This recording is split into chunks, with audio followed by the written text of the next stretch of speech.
La sociedad en que vivió Bolívar. Buenos días, buenas tardes, compañeros y compañeras del diplomado Vida y Obra del Libertador Simón Bolívar. Esta es la primera conversación, primer compartir de saberes sobre un asunto que es de principal importancia, que conozcamos en lo referente a la vida del Libertador Simón Bolívar, que es precisamente en qué sociedad se desenvolvió Bolívar. Bolívar nació en 1783, es decir, en lo que se denomina comúnmente la sociedad colonial venezolana, que es una sociedad que se conforma desde 1498 hasta finales del siglo XVIII y principios del siglo XIX, cuando se produce la independencia de Venezuela. Esa sociedad que llamamos colonial está precedida por unos 14.000, 15.000 años de sociedades indígenas que vivieron y habitaron este territorio y que siguen habitando este territorio hoy en día. Llamamos sociedad colonial porque es la implantación de una sociedad diferente a las sociedades indígenas, con la invasión de Europa, específicamente España, pero también Alemania, y también intervienen todas las potencias europeas en la conformación de esa sociedad colonial, en términos de que hay un nexo de dependencia entre la metrópoli y estas sociedades que se están conformando en lo que hoy denominamos América Latina, el Abya Yala, como la denominaron nuestros indígenas. Eso es un proceso, digamos, de nuestra larga duración, que son unos 300 años. Esos 300 años que después el Libertador dijo que si no le bastaban, no nos bastaba como venezolanos, como independentistas, republicanos y patriotas, 300 años de calma, porque le pedían calma para hacer los cambios que eran necesarios para constituir la república, y el Libertador se refería a esos 300 años como 300 años de calma, ¿no? Me gustaría que viéramos un poco cómo es que se conforma esa sociedad, para que podamos saber de dónde viene, cuáles son los patrones económicos, políticos, mentales, ideológicos, que van a fraguar a finales del siglo XVIII. Justamente cuando va a comenzar la crisis de la sociedad colonial, es cuando podemos advertir que hay una sociedad sin solución de continuación, es decir, una sociedad que tiene una estructura compleja, pero que se va formando a partir de 1498 y sobre todo a partir de 1500 y todos los 1500 que son el siglo XVI. Y entonces en ese siglo XVI debemos tomar los factores económicos dinamizadores de esa sociedad, para ver más o menos cómo es que se va conformando a partir de lo que dinamiza una economía que ya dijimos es colonial también, en el sentido de que hay una intención extractivista de la península y el imperio español con respecto a sus colonias.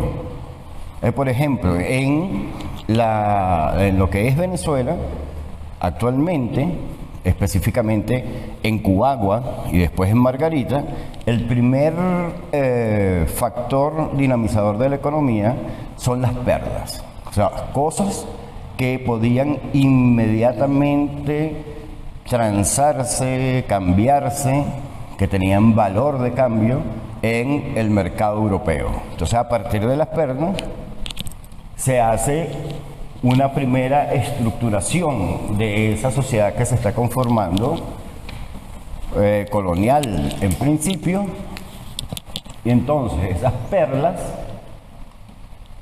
alrededor de este factor económico, se va creando una estratificación social. Por ejemplo, los dueños de los medios de producción para extraer perlas son una gente que le llamaban señores de canoa. Señores como que si fueran unos señores feudales. ¿Por qué? Porque eran los dueños de las canoas, pero también eran los esclavistas de nuestros pueblos indígenas. Entonces aquí hay una doble relación. Si estos son esclavistas, entonces ¿quiénes son los otros? Son los esclavizados, que son los pueblos indígenas. Después vemos esto, le hacemos un close-up al asunto para que lo veamos. Entonces ahí se va creando una estructura piramidal de la sociedad, de quién posee los medios de producción y quién no posee los medios de producción. Por supuesto que eso está teñido de mucha violencia, ¿verdad? De la violencia de la propia esclavización, que implica una violencia suprema, que es que se le niega la humanidad al otro. Ya empezando por ahí, ya es la máxima de las violencias que han podido existir históricamente, porque ni siquiera en la antigüedad a los esclavos se le negó la humanidad. Fue solo a partir de 1492, de la llegada de los europeos a las tierras americanas, que se constituyó una esclavitud donde el otro no era gente, donde el otro no tenía espíritu, donde el otro no era un ser humano. Y eso justificaba el derecho de los europeos para esclavizarlos. Esta es la primera estratificación que se hace en esa sociedad.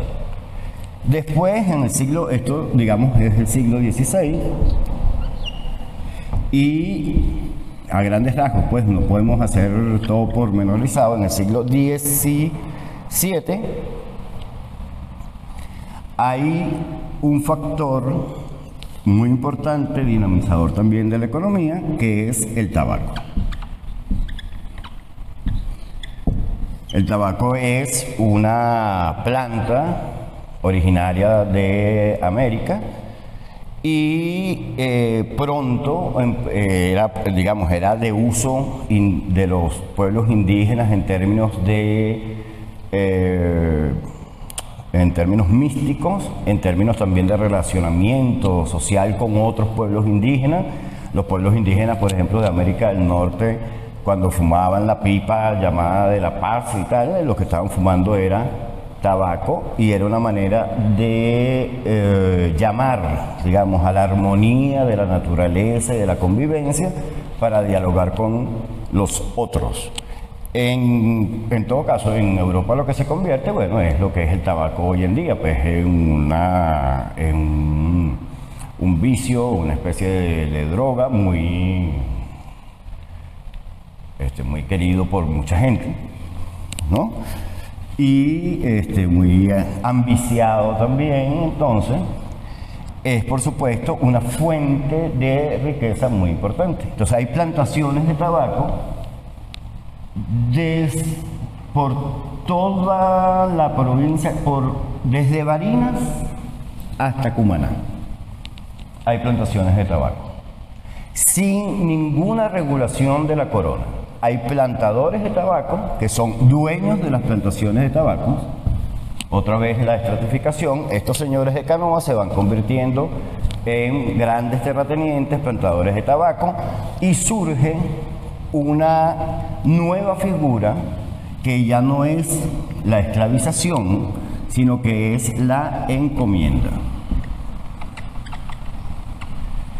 Tras las luchas de los mismos pueblos indígenas por su libertad, por su igualdad, pero también la intersección en esas luchas de gente como Fray Bartolomé de las Casas, que decía que los indígenas sí tenían alma, que también eran súbditos del rey, que debían reconocérsele tanto su humanidad como sus privilegios a, por ejemplo, los caciques y los principales de las tribus indígenas, se llegó a unas leyes que se llamaron allí las leyes nuevas, las leyes para proteger a los indígenas, y se conformó una cosa que ya se había experimentado en el sur de España, que era la encomienda, que fue la encomienda. No es una institución, es una forma de explotación de la mano de obra de nuestros indígenas, y en el caso de la península también de la explotación de los pueblos que allí coexistieron hasta 1492 también, cuando las coronas de Castilla y Aragón conquistan ese territorio del sur. No reconquistan, porque eso no era España. Conquistan un territorio, y las mismas cosas que se hacen en esa conquista, las mismas fórmulas, técnicas, aparatos de dominación, los traen para América, y una de esas es la encomienda, donde se supone que el señor encomendero, que ya no es señor de canoa, sino señor encomendero, tiene un número de indígenas determinado y un lote de tierra determinado de muchas hectáreas, casi siempre un latifundio, que lo hace producir, en este caso, en el siglo XVI, lo principal es el tabaco, con el trabajo semi-esclavizado de los indígenas. Son libres, pero están bajo la tutela del señor encomendero, que se supone que además debe darle religión, civilizarlos, enseñarles la lengua, darle vestido, cobijo, protección, etc. Es decir, toda una trampa ideológica para la explotación, porque además eso no sucedía, ni le daban comida, ni le daban protección, ni le daban nada, si acaso le enseñaban la lengua, claro, y la religión como otro mecanismo además de dominación, ¿no? Si no crees en este Dios, te vas a morir en las pailas del infierno. Tu familia que ya está muerta está en las pailas del infierno porque, digamos, no creyó en este Dios que nosotros te trajimos. Si te portas mal con nosotros, vas a arder en las pailas del infierno, y nosotros somos los hijos de Dios primero que ustedes. Estamos convirtiéndolos en hijos de Dios. Todo ese tipo de cosas es toda una estructura de dominación en el campo ideológico. Estamos hablando, fíjense, de la economía, pero podemos hacer el enlace con la ideología también que trae esta gente, que es una ideología de la dominación. Es decir, que todo no es violencia física, sino también violencia mental, violencia ideológica, violencia psicológica. Entonces, estos señores encomenderos tienen a sus encomendados, y aquí se hace otra vez una pirámide donde hay unos encomenderos, que son los señores de la tierra, y unos encomendados, que son nuestros pueblos indígenas. Esto está pasando durante todo el siglo XVI, principalmente en el cultivo y la preparación del tabaco, ¿no?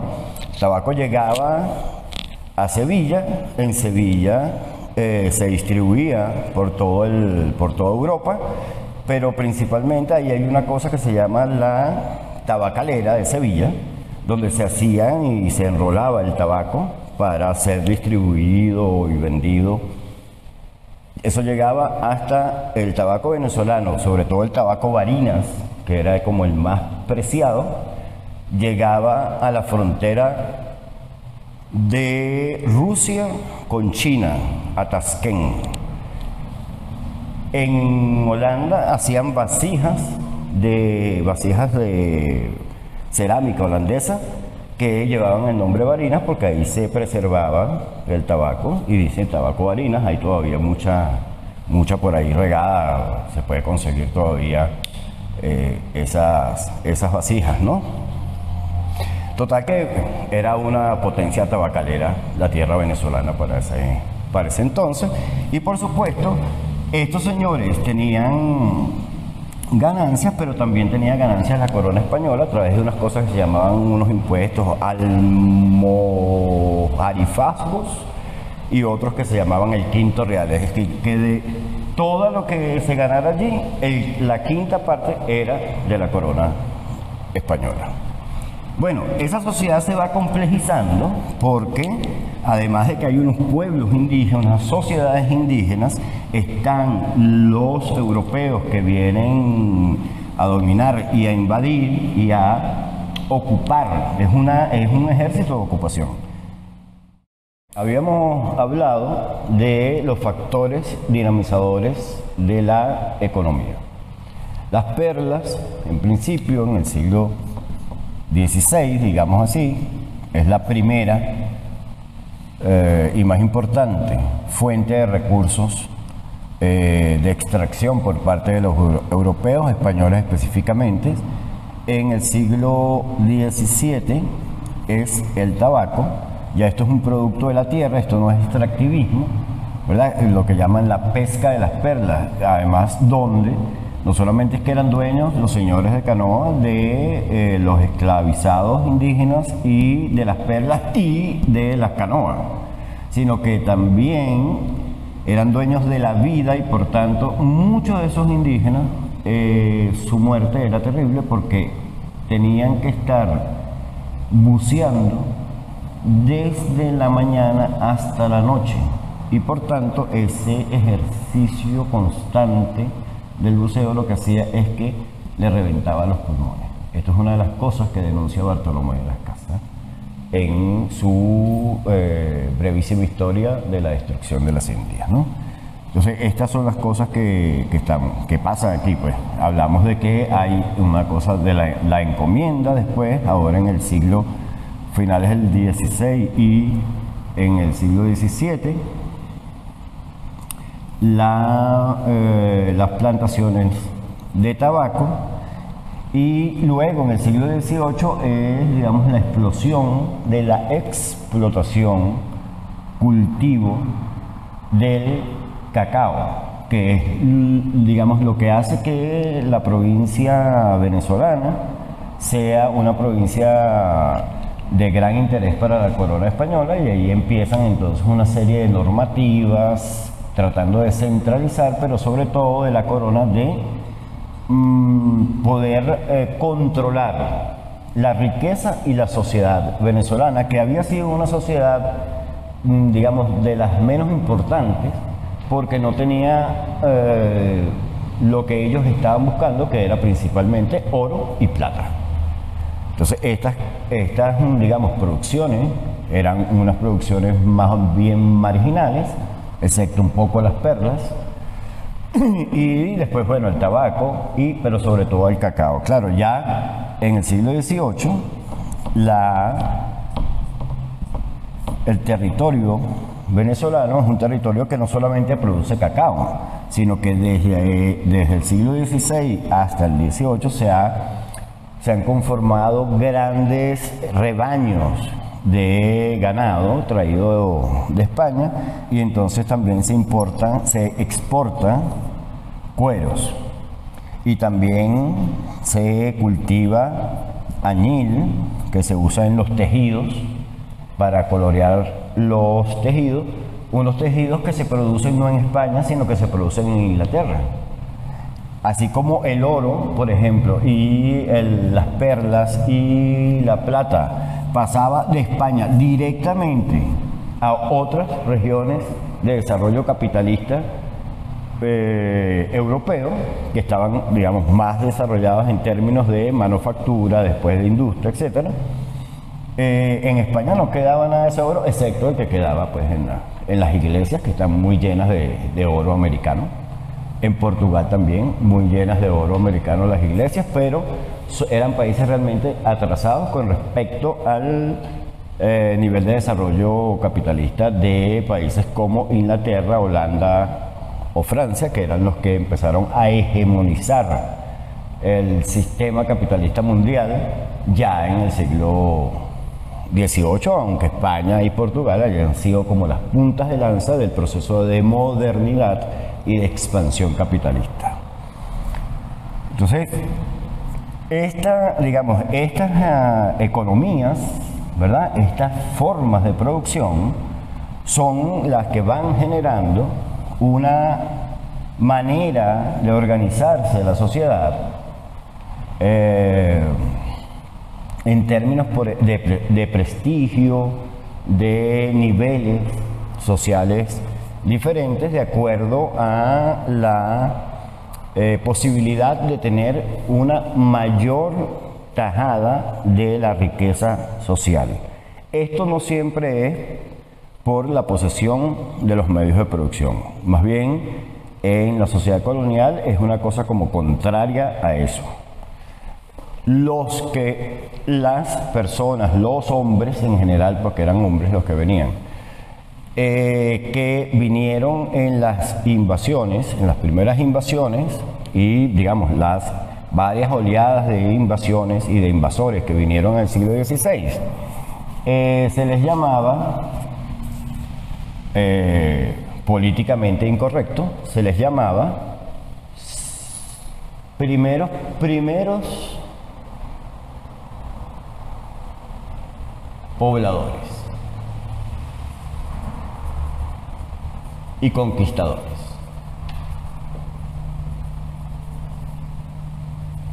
Entonces, claro, conquistadores sí eran, pero no eran los primeros pobladores, porque los primeros pobladores eran nuestros pueblos indígenas. Pero se les llamaba así como una nomenclatura meritoria. Entonces, esta gente es la que estaba en la cúspide de la pirámide social. Casi siempre esa cúspide estaba, o sea, la cúspide de la cúspide estaba ocupada por gente de la península, ¿verdad? Que eran generalmente españoles, pero que también fueron alemanes en el momento en que el Imperio Español es un imperio alemán y español al mismo tiempo. Esta gente era la que ocupaba los altos cargos.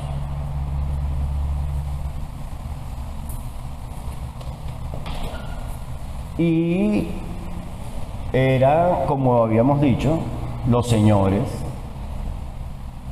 de canoa, los señores de la tierra, o más bien encomenderos. Y también eran después los llamados principales de la sociedad del siglo XVIII, ya específicamente, principales, descendientes de los primeros pobladores y conquistadores de las familias principales. Han pasado 3 siglos, de manera que esta gente se ha reproducido, ha crecido poblacionalmente, demográficamente, no solamente ellos, sino el resto de la población de las provincias que conformaron después Venezuela, eran principales y económicamente eran dueños de la tierra, es decir, terratenientes y esclavistas. Ya no de indígenas, sino de toda una población africana traída forzadamente desde el África, que es la que conforma la base última de la estratificación social, que son entonces llamados allí negros esclavos.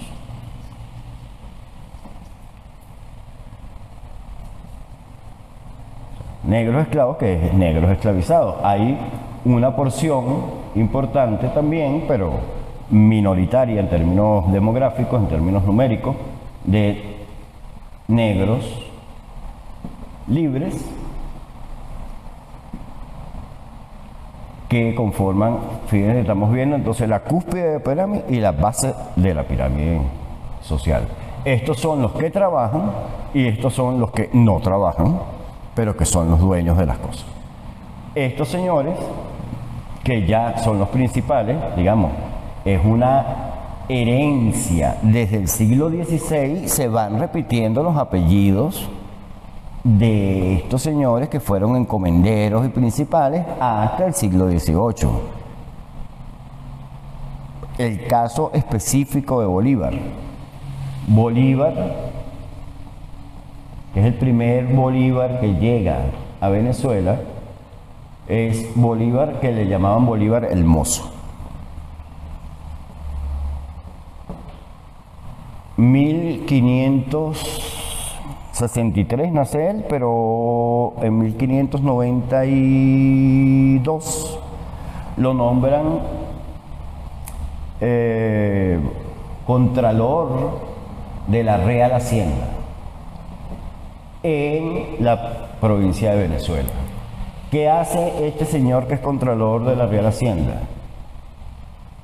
Él lo que hace es que de todas las perlas que se consiguen en Cubagua, que se embolsan en Cubagua, es el encargado de enviar el quinto real a España y de controlar que eso, digamos que ese es el número de perlas reales, ¿verdad?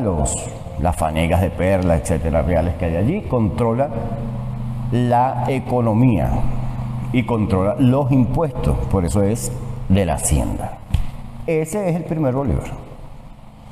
Ese señor Bolívar el Mozo, en 2 años después de haber sido nombrado Contralor de la Hacienda, solicita una encomienda, que es tierras e indios en los valles de Aragua. Esto es 1592-93. Esa encomienda de este Bolívar de 1500, es decir, siglo XVI, los herederos de los Bolívar lo convirtieron en otro producto y otra manera de explotación de la tierra, que es la caña de azúcar, que es el ingenio de San Mateo, del cual era dueño Bolívar, entre otras tierras que tenía Bolívar y los dueños Bolívar. Es decir, hay que apreciar la continuidad de estas clases como clases dominantes y también la continuidad de estas clases como clases empobrecidas y como clases dominadas. Hay un proceso en toda la pirámide social y durante todo este tiempo, que es el proceso, le podrán llamar ahora comúnmente miscigenación o cosas, inventan cosas, pero eso se llama mestizaje.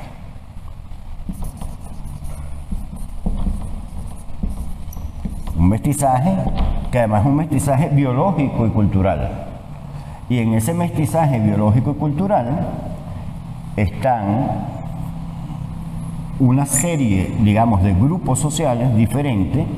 Por ejemplo, les quiero poner aquí la mayor porción en términos numéricos, es lo que a finales del siglo XVIII se le llamaba mulatos o pardos, que se supone que es la liga de negro con blanco, pero en realidad es la liga de indios con negros, con blanco, con todo. O sea, se les denominaba a todos comúnmente mulatos o pardos. Bastaba que tuviera algún ancestro negro para entrar dentro de ese grupo social, de esa caracterización, que además es una caracterización que también es, por supuesto, ideológica, es ficticia. Es imposible porque esto tiene muchas ramificaciones, supuestamente, porque este es mulato, pero este es quinterón, este es cuarterón, y el otro es tente en el aire, y el otro es salto atrás, y el otro es zambiago, y el otro es sambo, y el otro es bueno, unos nombres insólitos para clasificar a las personas, pero la idea es clasificarlas para discriminarlas, para que se diga. Entonces aquí se inventa, desde el siglo XVI hasta aquí, se inventa al negro, se inventa al blanco, se inventa al pardo o mulato y se inventa al indio. Es decir, esta gente no es india, Esta gente, primero que no es india porque no vienen de la India, pero segundo, no son indios porque cada una de esas sociedades indígenas tiene sus propios nombres. Unos son guayú, otros son maquiritarios, otros son los que sean ellos, pero indios no son. Entonces es un invento. Y hay un invento de decir negros a los negros, ¿verdad? Porque son los africanos. Y entonces esos inventos lo que hacen es que en la medida en que eres más cercano a lo negro, eres inferior en términos sociales. Esa inferioridad racial, que es una categoría ideológica para discriminar precisamente, esa caracterización racial y discriminatoria, excluyente, es lo que es el fundamento de esa sociedad. Entonces es una sociedad racista, que mientras más cercano tienes de negro, eres inferior a la gente esta que se dice blanco. Que ya les decía, todo es, digamos, una construcción ideológica, y de esa construcción ideológica se deriva la posibilidad de tener o no tener recursos materiales. Es un peninsular blanco que viniera pobre en términos materiales, aquí en América podía tener propiedades, nada más porque demostrara ser blanco, hijo de algo, descendiente de cristianos viejos, que no tenía tacha ni de moro, ni de judío y de negro. Con eso, ese señor podía venir aquí y tener una porción de la riqueza social que les era negado a los negros y a los mulatos, por supuesto. Entonces, el lugar de los indígenas, de nuestras sociedades indígenas, es un lugar realmente, yo creo que también Bolívar lo decía, que era un lugar como insólito, el que nos tocaba vivir como pequeño género humano. Yo creo que Bolívar allí no estaba viendo a los mantuanos, a los ricos, estos se llaman mantuanos, que son nacidos aquí, que no son peninsulares, sino que son los nacidos aquí. Los peninsulares tienen mayor estatus, después hay una gente que son los principales, que le decían comúnmente mantuanos, porque las mujeres de ellos eran las únicas que tenían derecho a usar manto, y manto de seda. Entonces Bolívar decía que nos encontramos algo así como en un lugar como extraño, insólito, dentro del universo de las sociedades, porque no somos ni indios, ni blancos, ni negros, etcétera, ¿no?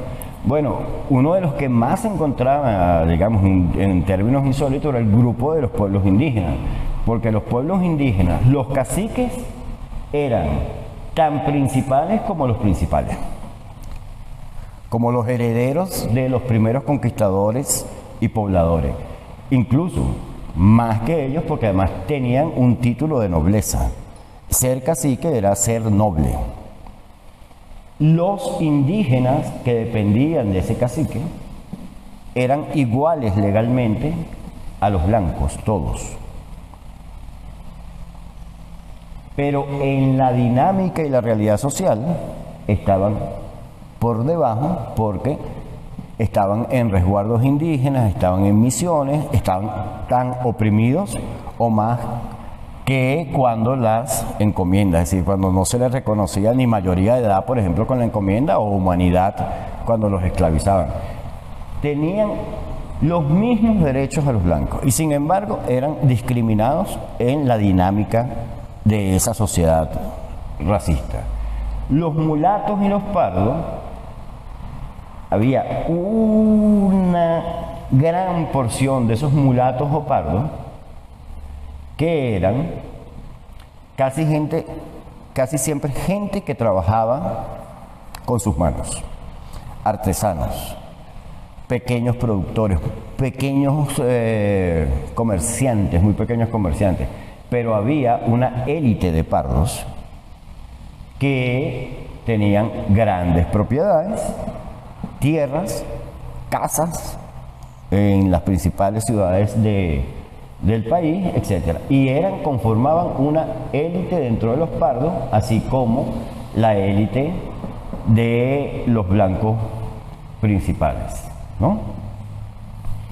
Estos que eran, digamos, unos pardos y mulatos, etcétera, zambos, todo lo demás, que era gente que trabajaba con las manos y gente, básicamente gente pobre. Los indígenas, que estaban discriminados y que sin embargo legalmente no debían haber sido discriminados, y los negros, que eran negros esclavizados, africanos pues, y afrodescendientes esclavizados, y negros libres, que casi siempre también había subdivisiones. Todo esto tiene como unas subdivisiones, ¿verdad?, reales. Hay unas que son inventadas, que son estas, pero hay unas que son reales, en términos de que, digamos, el valor de lo material también era un valor reconocible. No más que la raza, pero sí era reconocible. Esta gente, estos pardos de la élite, eran gente que tenía suficiente dinero, por ejemplo, como para pedirle al rey que les diera por gracia la denominación, la raza blanca, que ellos querían ser blancos. Y el rey le daba una real cédula donde decía: téngase por blanco a fulanito bejarano y a toda su familia. Lo que pasa es que la gente blanca, principal, heredera, nacida aquí, decía que no aceptaban eso. Porque esta gente, que son los mantuanos, decía: se acata pero no se cumple. Tenían la posibilidad incluso, es decir, era una élite social de verdad, era una dirigencia social, solo que políticamente no manejaban la sociedad. Ellos manejaban la sociedad en términos económicos y sociales, pero en términos políticos no, porque siempre el capitán general, el oidor de la audiencia, todos los cargos que venían en términos económicos y políticos eran nombrados directamente en la península, y eran peninsulares, que venían de otras regiones de América pero que habían nacido en España, o peninsulares que estaban ya aquí, por ejemplo, en Venezuela, o venían de España, como les decía. Es decir, no tenían el control político, por tanto eran como unos dominadores cautivos. Ellos dominaban la sociedad en términos económicos y sociales, pero no podían mandarse a sí mismos, no tenían soberanía política. Entonces, ¿a qué clase de esto pertenece Bolívar? A esta clase que fue heredera de los primeros pobladores conquistadores y de los encomenderos. Porque ya lo vimos que el primer Bolívar que llega aquí es un Bolívar que es funcionario del Estado, de la Corona Española, de la Real Hacienda, y además encomendero. Es una de las familias más ricas, si no la más rica, de la provincia de Caracas. Esa es la clase social a la que pertenece Bolívar, en una sociedad terrible y tremendamente estratificada, no con prejuicio, porque aquí no hay prejuicios raciales. Eso de los prejuicios raciales es una cosa que puede ser pasajera. No, aquí hay toda una estructura y toda una legislación que es lo que sí se llama racismo. El racismo tiene que ser una cosa institucionalizada. Hay leyes que dicen que unos son más que otros en función no del color de la piel, sino de su raza, demostrada a través de unos juicios que se llamaban juicios de limpieza de sangre, donde la gente tenía que demostrar que por 5 generaciones era blanca, mulata, indio o negro, porque todos hacían juicios de limpieza de sangre dependiendo de lo que quisieran hacer. Por ejemplo, había juicios entre gente negra y gente negra, porque yo soy negro criollo, nacido aquí, y por tanto me toca llevar la vara de palio en la procesión de la iglesia tal día, en la cofradía de negros tal. Y aquellos no tienen derecho porque esos son unos negros no criollos recién llegados que ni siquiera saben hablar español, por ejemplo. Eso existe. Los mulatos, por ejemplo, mulatos de muy alta categoría, llegan, estudian en la universidad. Son prácticamente abogados formados, pero no pueden tener el título de abogado porque el colegio de abogados los rechaza porque son mulatos, pero han estudiado con los blancos de primera posición en esas mismas universidades. Lo que no pueden tener es el título ni pueden hacer el ejercicio legal de la profesión, aunque muchos de ellos son los que hacen los juicios y los firma después algún abogado blanco cuando van al juzgado, ¿no? Entonces es una sociedad tremendamente compleja, con grandes desigualdades, muy excluyente y excluyente en términos raciales, como todas las sociedades latinoamericanas. Porque además el racismo no es que es una cosa de América Latina nada más o de América en general con los, por ejemplo, de los Estados Unidos. Es que el racismo es uno de los factores de conformación del sistema capitalista moderno mundial. Sin el racismo no pudiera existir el sistema capitalista mundial hoy en día. Es un factor imprescindible, porque todo lo que se generó en riqueza en las sociedades latinoamericanas con base a la ideología racista es lo que se acumuló como capital en Europa para poder desarrollar ese sistema capitalista, que es por supuesto un sistema de muerte, un sistema de exclusión, etcétera, pero que sin estas estructuras no hubiera podido desarrollarse.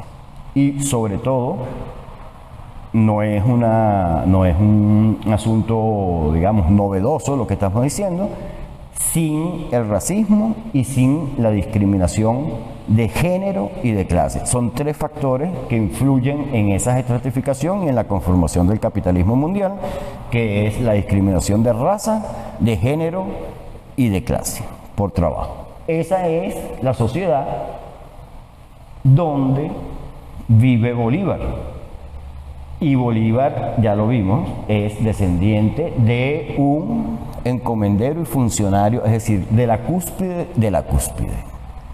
Que un heredero de la cúspide de esa sociedad quiera hacer una revolución era muy entendible a finales del siglo XVIII, en términos de que nunca habían manejado el poder político y querían manejar el poder político. Toda la clase de Bolívar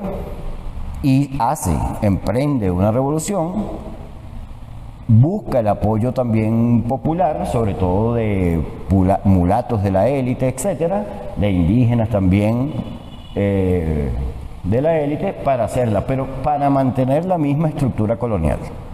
No Bolívar, porque Bolívar aprende en 1814 que tiene que contar con el pueblo para hacer la revolución. Pero aquí, en 1814, que hay la primera rebelión popular importante y a nivel de todo el territorio, que se rebelan los indios, los pardos, los negros, los mulatos, etcétera, se rebelan contra la República Mantuana, contra una república que había cooptado y canalizado únicamente esa clase criolla mantuana, y manteniendo cosas como la esclavitud y la desigualdad de los pardos y de los mulatos. Ni qué decir de la desigualdad de las mujeres, que también se mantiene incluso hasta nuestros días, y el racismo sigue persistiendo.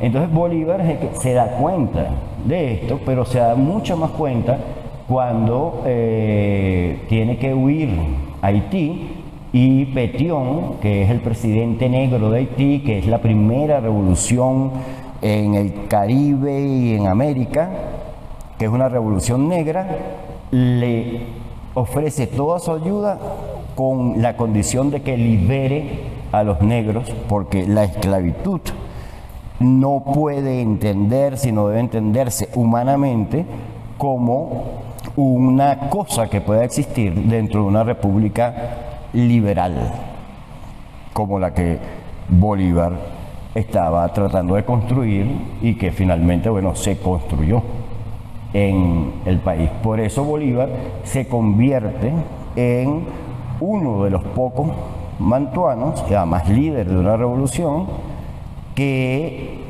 es genuinamente antiesclavista y que pretende la igualación social en términos de evolución de esa sociedad. Por eso dice, liguemos y unamos también nuestras sangres para lograr la unidad también absoluta. No era la unidad territorial, la unidad política, pero también la unidad como seres humanos, porque Bolívar, además de eso, hacía, por ejemplo, hizo casar a sobrinas de él con generales mulatos del Ejército Libertador. Es decir, que era un creyente tanto en la abolición de la esclavitud como en la posibilidad de la igualación social de toda la sociedad venezolana. Muchas gracias.